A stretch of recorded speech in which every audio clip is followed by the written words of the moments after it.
Good morning students. Today we are going to revise the topic isotope and isobar from chapter structure of atom. So what are isotopes?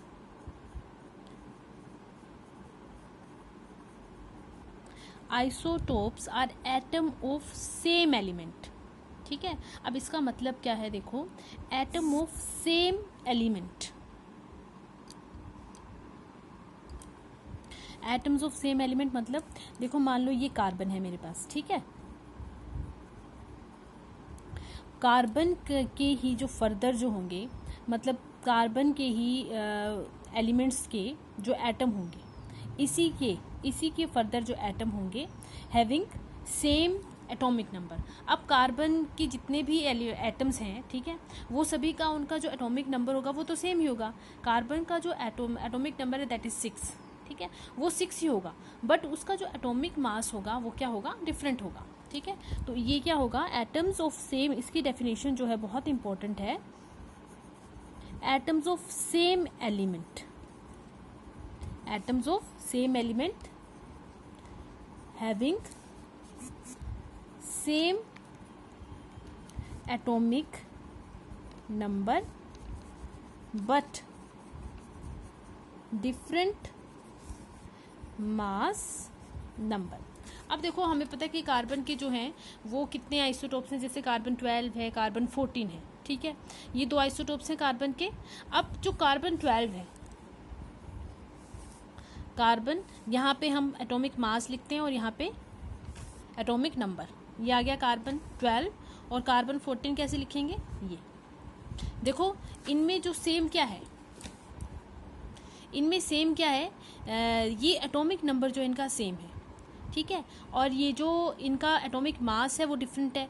अगर atomic mass different है इसका मतलब है यहाँ पे क्या चीज़ different है, यहाँ पे देखो 6 एटॉमिक नंबर जो है वो किस को रिप्रेजेंट कर रहा है, number of electron as well as number of proton को रिप्रेजेंट कर रहा है। इसका मतलब है दोनों में इलेक्ट्रॉन भी 6 हैं और प्रोटॉन भी 6 हैं, बट इसमें न्यूट्रॉन जो है वो दोनों में वेरी कर रहे हैं। अब देखो यहाँ पे 6 प्रोटॉन है और 12 इसका एटॉमिक मास है, मतलब 12 माइनस 6, यहाँ पे न्यूट्रॉन कितने 6 हैं, और अगर मैं इसकी बात करूँ तो इसमें न्यूट्रॉन कितने हैं, 14 माइनस 6 इज इक्वल टू 8, मतलब यहाँ पे कौन सा नंबर वेरी कर रहा है, न्यूट्रॉन का।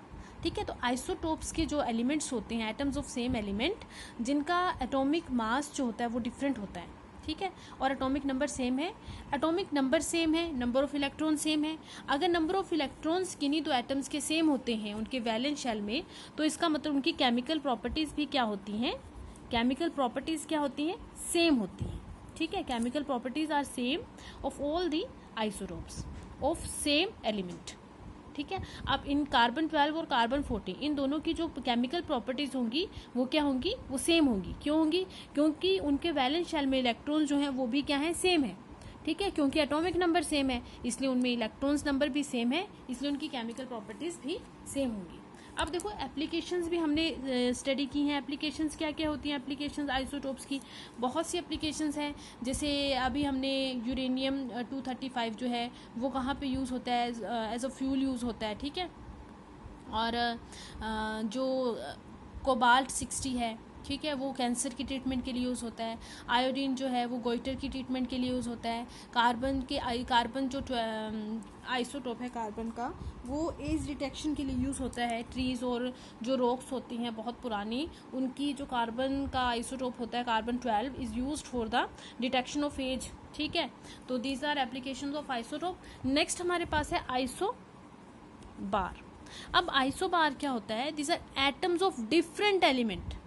ठीक है, अब मान लो कोई एक एटम और होगा, एक एलिमेंट एटम जो है किसी और एलिमेंट का होगा और दूसरा एटम किसी और एलिमेंट का होगा। ठीक है, एटम्स ऑफ डिफरेंट एलिमेंट, यहाँ पे क्या है, atoms of different element, different element having, अब डिफरेंट एलिमेंट है इसका मतलब एटॉमिक नंबर क्या होगा, having different atomic number but same mass number, मतलब उनकी केमिकल प्रॉपर्टी सेम नहीं होंगी।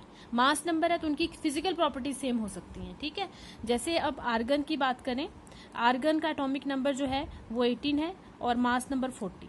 कैल्शियम का एटॉमिक नंबर जो है 20 और मास नंबर 40 है। देखो इसका एटॉमिक नंबर दोनों का डिफरेंट है, मतलब chemical properties are different, but ये जो मास नंबर है ये क्या है, सेम है, ठीक है। सो आइसोबार्स क्या होते हैं, atoms of different elements having same mass number but different atomic number. So ये हमारे पास आइसोटोप्स एंड आइसोबार है। ये दोनों डेफिनेशन बहुत इंपॉर्टेंट है, इनके एग्जांपल्स के साथ तुमने इनको लर्न करना है बेटा। Okay, thank you and have a good day for all.